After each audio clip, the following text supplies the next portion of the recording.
Shalom, shalom frères et sœurs, nous sommes à Sainteté et Fidélité à l'Éternel, la page sur laquelle nous partageons la parole de Dieu afin de grandir spirituellement pour le salut de notre âme. Mais avant, prions. Père Céleste, nous te disons merci pour ce moment que nous allons partager. Merci pour ta parole que tu vas mettre dans ma bouche et que cette parole soit fertile dans le cœur de chaque personne qui t'écoutera. Au nom de Jésus-Christ de Nazareth. Amen.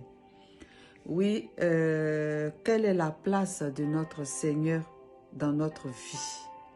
Quelle est la place de ton Seigneur Jésus-Christ de Nazareth dans ta vie?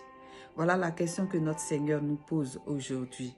Et pour cela, nous allons lire Psaume 37, verset 4. Je lis la parole de Dieu. Psaume 37, verset 4. Fais de l'Éternel tes délices et il te donnera ce que ton cœur désire. Amen. Le Seigneur nous demande de faire de lui nos délices et il nous donnera ce que notre cœur désire. Et nous, aujourd'hui, ce que nous désirons le plus pour ceux qui sont sur cette chaîne, ce que nous désirons, c'est de gagner notre salut. C'est ça le plus important.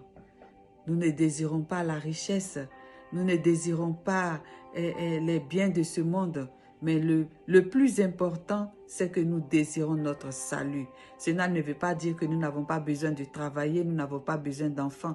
Non, je dis bien le plus important, la priorité, c'est notre salut. Et le reste vient après, comme le verset nous le dit. Fais de l'Éternel tes délices et il te donnera ce que ton cœur désire. Vous savez, nous vivons dans un monde qui fonctionne avec des règles, avec des lois, avec des décrets. De cette même manière, Dieu aussi a ses règles, Dieu aussi a ses lois qu'il faut respecter afin de rentrer dans nos bénédictions.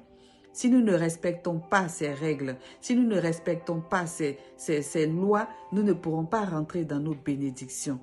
Oui, parce que la vraie bénédiction, j'ai dit bien la vraie bénédiction, c'est le Seigneur Jésus-Christ de Nazareth qui la donne. Pour dire qu'il y a aussi des fausses bénédictions. Il y a aussi des fausses bénédictions. Donc faisons attention en tant que chrétiens, toute bénédiction, comme on le dit, tout ce qui brille n'est pas de l'or. Tout ce qui brille n'est pas de l'or. Donc notre Seigneur veut que nous fassions quelque chose et ensuite lui, il agit. Nous faisons notre part et ensuite lui, il fait la sienne. Voilà ce que notre Seigneur nous dit. Car notre Seigneur, il n'a pas changé. Il est le même hier, il est le même aujourd'hui et il est le même éternellement. C'est le même qui a guéri les malades, qui guérit les malades aujourd'hui. Le même qui ressuscite les morts peut ressusciter les morts aujourd'hui et il le fera demain. Il n'a pas changé. C'est pour cela que notre Seigneur nous demande de lui donner la première place. Et donc, pour entrer dans les bénédictions de notre Seigneur, ce qui veut dire qu'il y a des conditions à remplir. Il y a un prix à payer. Donc, le prix que nous devons payer, c'est d'accepter sa parole. D'abord, de lire sa parole, de l'accepter et de la mettre en pratique. Il y en a qui lisent pour lire comme un roman et une fois que la lecture terminée, on passe à autre chose. Il y en a qui lisent, mais ce qu'ils lisent, ils n'acceptent pas. Ils refusent certaines choses. Ce qui les arrange dans la Bible, c'est ce qu'ils prennent. Mais ce qui ne les arrange pas, ils ne le prêchent pas. Ça c'est une autre catégorie. Et maintenant, la troisième condition, il faut écouter, il faut accepter et il faut pratiquer. Il faut obéir à la parole de Dieu. Il faut obéir. Car quand on obéit à la parole de Dieu, on rentre dans des bénédictions. Quand on désobéit aussi, on rentre dans des malédictions. Et pour cela, vous pourrez lire Deutéronome 28 qui parle des bénédictions et des malédictions ou Lévitique 26 qui parle également de la même chose. Donc, frères et sœurs, faisons de l'Éternel notre délice, ce qui veut dire que on doit parler Jésus, on doit dormir Jésus, on doit manger Jésus, on doit s'habiller Jésus. Tout ce que nous faisons doit être Jésus. Et on ne doit rien faire en dehors de lui. Même dans les moindres détails, dans les petites décisions que nous devons prendre, nous devons nous référer à notre Seigneur d'abord.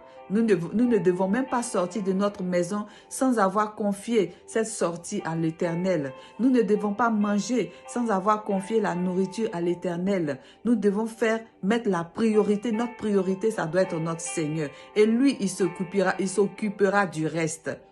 Parce que tout lui appartient. L'or et l'argent lui appartiennent. Notre corps lui appartient. Notre âme lui appartient. Notre esprit lui appartient. Donc, nous devons tout lui confier. Nous devons tout lui donner. Et c'est lui maintenant qui va gérer notre vie. Quand on court après l'argent et on met Dieu après, tu peux avoir l'argent, mais ça ne vient pas de Dieu. Tu l'auras, tu ne seras pas heureux. Et peut-être même que tu n'en profiteras même pas. Or, quand ça vient de Dieu, tu as la paix, tu as la joie et tu en profites. Pour dire que notre vie dépend de Dieu. Tout dépend de lui. Rien ne dépend de nous. Nous pouvons planifier. Nous pouvons